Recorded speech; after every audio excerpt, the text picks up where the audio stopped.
আসসালামু আলাইকুম। আমি ডক্টর তারিক চৌধুরী। আজ আপনাদের সাথে যে বিষয়টা নিয়ে উপস্থাপন করব সেটা হচ্ছে মব জাস্টিস, নারী অধিকার, মানবাধিকার ও বর্তমানে আমাদের দেশে রোজা চলছে সারা পৃথিবীতেই। এই পবিত্র সাওম ২০২৫ সালের যে অধিকার নিয়ে আমাদের ধর্ম কি বলেছে এ বিষয়টা নিয়ে।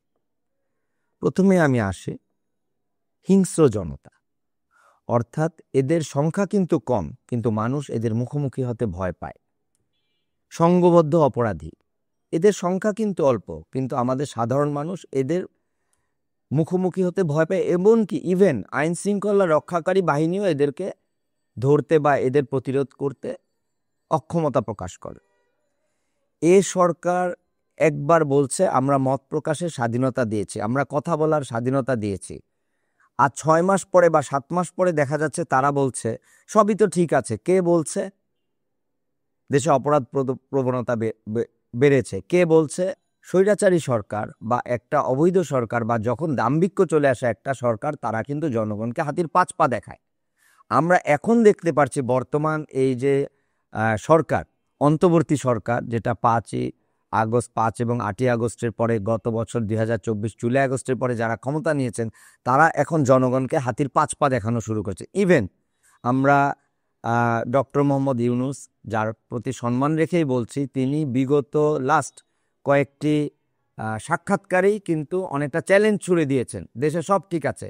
কিন্তু আবার যখন দেখা গেল সেই ছাত্ররা ঢাকা বিশ্ববিদ্যালয় বা ছাত্ররা একটা মিছিল করলো, মিটিং করলো, অপরাধ করলো, তখন তিনি তাড়াতাড়ি উপদেষ্টা পরিষদ দিয়ে মিটিংয়ে বসলেন এবং এ ব্যাপারে বক্তব্য দিচ্ছেন এবং এ ব্যাপারে কঠোর হস্তে দমন করা হবে, অনেক বক্তব্য দিচ্ছেন। অর্থাৎ কি, ওনারই বক্তব্য জাস্ট একদিন আগে পরে চেঞ্জ হয়ে যাচ্ছে।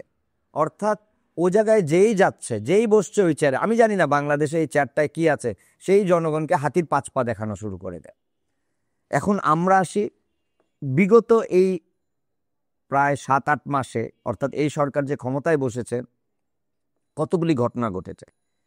124টির উপর, প্রায় 124টির উপর সন্ত্রাসী ঘটনা ঘটেছে এবং 119 জনের মতো প্রায় নিহত হয়েছেন এবং 74 জনের মতো আহত হয়েছেন।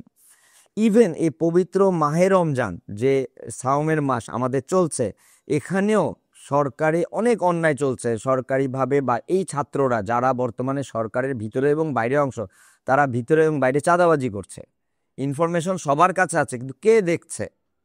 তারপর রাজনৈতিক উচ্চাবিলাসের কারণে, যেহেতু তারা ছাত্ররা স্বপ্ন দেখছে আগামীতে সরকার গঠন করবে, উচ্চাবিলাসের কারণে তারা যেটা ইসলামে বেদাত, যেটা ইসলামে না, সেই ইফতার পার্টি, সেহরি পার্টি, সেই আয়োজন সবই করছে তারা।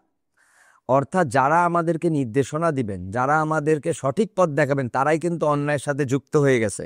যারাই কিনা বলছে যে আমরা, আমাদের আন্দোলনের ফসল হচ্ছে বিগত স্বৈরাচারের বিদায়, তারাই কিন্তু এখন উল্টা ওই যে আমি শুরুতেই বললাম হিংস্র জনতা, সংঘবদ্ধ অপরাধী, দেখা যাচ্ছে এরা অল্প কয়েকজন, মাত্র 20-25 জনই কিন্তু একটা জায়গায় যে একটা অকারেন্স করে ফেলছে, সেখানে কিন্তু পুলিশ প্রশাসন বা আমাদের যাদের উপর আমরা আস্থা রাখি, সে সেনাবাহিনীও এখানে কিন্তু কথা বলছে না কেউ। কারণ তারা চিন্তা করছে এরাই তো সরকার, এরাই তো আবার রাষ্ট্র ক্ষমতায় আসতে চাচ্ছে।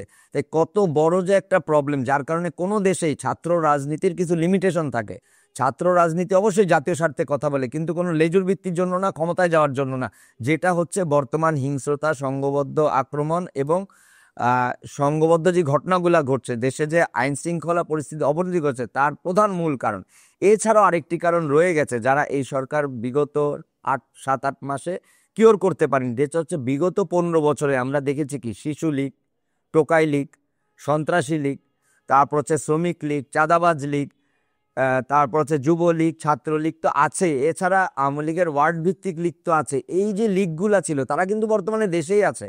যারা চলে গেছে তারা তো উপরের পর্যায়ের নেতা, বা যারা দেশ ছেড়ে চলে গেছে বা পলাতক আছেন, তারা হচ্ছে ভাইটাল লিডার। কিন্তু এই যে লীগের যারা সদস্য ছিলেন, এমনও আছে ছাত্রলীগের অনেকে তো এখন বর্তমান যে নতুন দলটা খুলছে এনসিপিতে, তারা বলছে আমরা তো আসলে নিজের যান বাজি রাখতে বা যান বাঁচাতে তখন ছাত্রলীগ করতাম।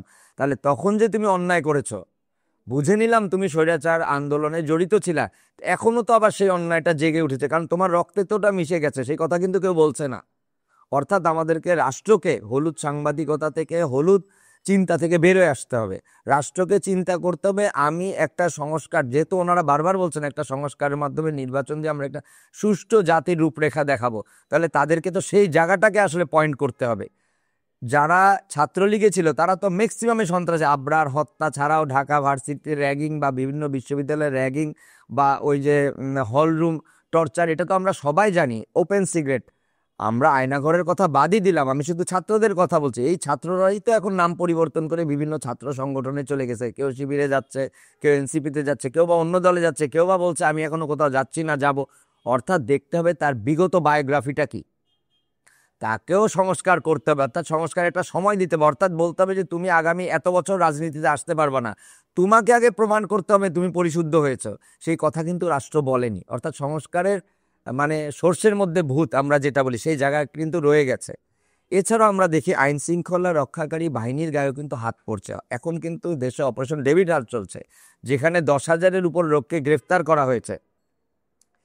কিন্তু সেখানে কি দেখা যাচ্ছে, তারা নির্দিষ্ট কিছু ব্যক্তিকে টার্গেট করে অ্যারেস্ট করছে বা আইনের আওতায় আনছে, কিন্তু বাকি সন্ত্রাসীরা কিন্তু বাইরে রয়ে গেছে। এই যে আমরা বললাম যারা নাম পরিবর্তন করে গেছে তাদেরকে কিন্তু তারা ধরছে না। অর্থাৎ তারা কিন্তু অপরাধকে দমন করছে না, তারা নির্দিষ্ট কিছু অপরাধীকে দমন করছে। যেমন এরকম একটা ঘটনা, যেমন চট্টগ্রামে যেমন পুলিশের গায়ে হাত পড়েছে, তার ড্রেস ছিঁড়ে ফেলা হয়েছে, সেই পুলিশ কাঁদছে। অবশ্যই এটা দুঃখজনক ঘটনা, আইন শৃঙ্খলা রক্ষাকারী বাহিনীর গায়ে হাত দেওয়া, কিন্তু এটা কারা করছে, কেন করছে, সেই জিনিসটা কি সরকার দেখেছে বা দেখার চেষ্টা করেছে? অর্থাৎ এখন পর্যন্ত 8 মাসে বলা যায় সামগ্রিকভাবে সরকার কিন্তু বা যেই উপদেষ্টা পরিষদ আছেন সামগ্রিকভাবে ব্যর্থ। কিন্তু এখন কিন্তু তারা উচ্চ গলায় বলছে, কে বলেছে ব্যর্থ, তাকে জিজ্ঞেস করেন। এত উদ্ধত আপনি কেন দেখাচ্ছেন? ক্ষমতা তো কারো সারা জীবন থাকে না, আপনাকে সেই জায়গাটায় চিন্তা করতে হবে। নারী অধিকারের নামে আমাদের দেশে যা হচ্ছে, নারীরা বলছে আমি স্বল্প ভাষণে হাঁটবো, তুমি দেখার কে? আমি দিনের বেলা সিগারেট খাবো, তুমি দেখার কে? তুমি বলার কে? আমার গান আমি নিব, তুমি বলার কে? এই যে জিনিসটা তুমি জায়গায় চলে গেছে। আবার কিছু লোক বলছে যে উনি কেন স্বল্প ভাষণে হাঁটবেন, উনি কেন দিনের বেলা সিগারেট খাবেন? আমাদের স্বরাষ্ট্র উপদেষ্টা বলছেন যে 2টি নারীকে মারধরের ব্যাপারে, তারা দিনের বেলা সিগারেট খাচ্ছিল তাই তাদেরকে মেরেছে। উনি সিগারেট খেলে উনি ভিতরে যে সিগারেট খাক, উনি বাইরে কেন আসলেন? এই যে কথার ঝুড়ি, এই কিন্তু আমরা বাস্তবতা আসলে কি হওয়া উচিত ছিল? নারী তার, এটা পবিত্র মাহে রমজান মাস, নারী তার সম্ভ্রম আবৃত্ত করে চলাফেরা করবে, আর আমি আমার চোখকে হেফাজত করবো। যেমন আল্লাহ কি বলছেন পবিত্র কোরআনে, আল্লাহ প্রথমেই বলছেন, আমাদেরকে নির্দেশ দিচ্ছেন, একজন মুসলমানকে নির্দেশ দিচ্ছেন, তুমি তোমার চোখকে হেফাজত করো, তুমি তোমার 2 পায়ের মাঝখানকে হেফাজত করো। এটা উভয়কে, নারী এবং পুরুষকে বলছেন। এবং তৃতীয়ত কি বলছেন, তুমি তোমার মুখকে হেফাজত করো। আমরা কি দেখছি, এই এই যে আল্লাহ বলছেন তার আমরা ধারে কাছেও কেউ নেই। আমরা একে অপরের কথার জুড়ি, যেমন ধর্ষণ, এই যে আমরা জানি এই পবিত্র মাসেও, এই পবিত্র রমজান মাসেও কি ভাবে ধর্ষণ হচ্ছে বিভিন্ন, এমনকি বাবা মা মারা গেছে তার শিশু কন্যাকে ধর্ষণ করছেন, শিশু কন্যা ধর্ষিতা হচ্ছে। সেখানে ধর্ষণ বিরোধী মিছিলে কি করছে, স্বরাষ্ট্রমন্ত্রী পদত্যাগ দাবি করে পুলিশ সে মিছিলকে বাধা দিয়েছে এবং হামলা করেছে। উল্টা আজকে যেমন আমরা দেখি, উল্টা পুলিশ কি করেছে, 12 জনের বিরুদ্ধে মামলা করেছে পুলিশের উপর হামলার নামে। অর্থাৎ সে আগের গতানুগতিক ধারা। অর্থাৎ জাতিকে যে স্বৈরাচারী সরকার যেভাবে হাতির 5 পা দেখাচ্ছিল এবং যা খুশি বলে বেড়াচ্ছিল, তপড়াচ্ছিল, বর্তমান এই অন্তর্বর্তী সরকারও জনগণ হাতির 5 পা দেখাচ্ছে এবং যা খুশি মুখে তপড়াচ্ছে।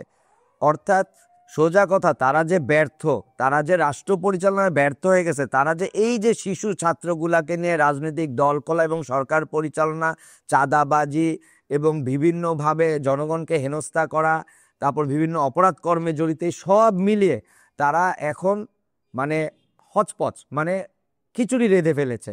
কিন্তু সেটা আবার তারা স্বীকার করছে না। তারা বলছে, যেমন আমার খুব হাসিই লাগছে, হ্যাঁ জাতিসংঘের মহাসচিব আসবেন, ওনার সাথে আমাদের মানে মাননীয় প্রধান উপদেষ্টা ইফতার করবেন সারাদিন রোজা রেখে, কিন্তু এটা কি আল্লাহর সাথে কি ইয়ার্কি করা না? কত কত জায়গায় ধর্মীয়ভাবে আমরা কত অধপতনে গেলে, কতটুক গেলে এই ধরনের কাজ করি। হ্যাঁ, এটা করতেই পারেন, ইফতার করতে পারেন, কিন্তু তিনি রোজা রাখবেন, জাতিসংঘের মহাসচিব, কিন্তু মুসলমান না, তার রোজা তার মতো রাখবেন, এটা নিয়ে বলার কিছু নাই। অর্থাৎ আমরা নিজেরাও জানি না কোরআন কি বলেছে, আমরা শুধু দাবি করি আমরা মুসলমান। অতএব আমি এই পবিত্র রমজান মাসে মহান রাব্বুল আলামিনের কাছে দোয়া করব এবং আমি আশা করব আমরা যেন নিজের এই যে আল্লাহ যেই তিনটি কথা বলেছেন, প্রথমে আমাদের মুসলমানকে বলেছেন তুমি মুসলমান হও, মুমিন হওয়ার জন্য তিনটি জিনিস প্রথমে দরকার: চোখের হেফাজত, আমাদের নিজস্ব দুপায়ের মাঝখানে হেফাজত এবং আমাদের মুখের হেফাজত। অর্থাৎ সেই হেফাজতটা যেন তিনি আমাদেরকে করার তৌফিক দান করেন। এবং আমি বর্তমান সরকারকেও আহ্বান করব ওনারা যেন বুঝে কথা বলেন এবং যা প্রয়োজন সেইটুকুই করেন। এবং অন্যায় অবিচার, যেহেতু ওনারাই বলছেন যে স্বৈরাচার বিরোধী আন্দোলনের ফসল এই সরকার, ওনারাই সেই অন্যায়ের মধ্যে যাচ্ছেন, কিন্তু পুলিশ 12 জন ধর্ষণ বিরোধী মিছিলকারীর বিরুদ্ধে মামলা করেছে। অর্থাৎ সেই গতানুগতিক ধারা থেকে যেন বের হয়ে আসেন, এই আহ্বান জানিয়ে আমি আমার বক্তব্য শেষ করছি। ধন্যবাদ।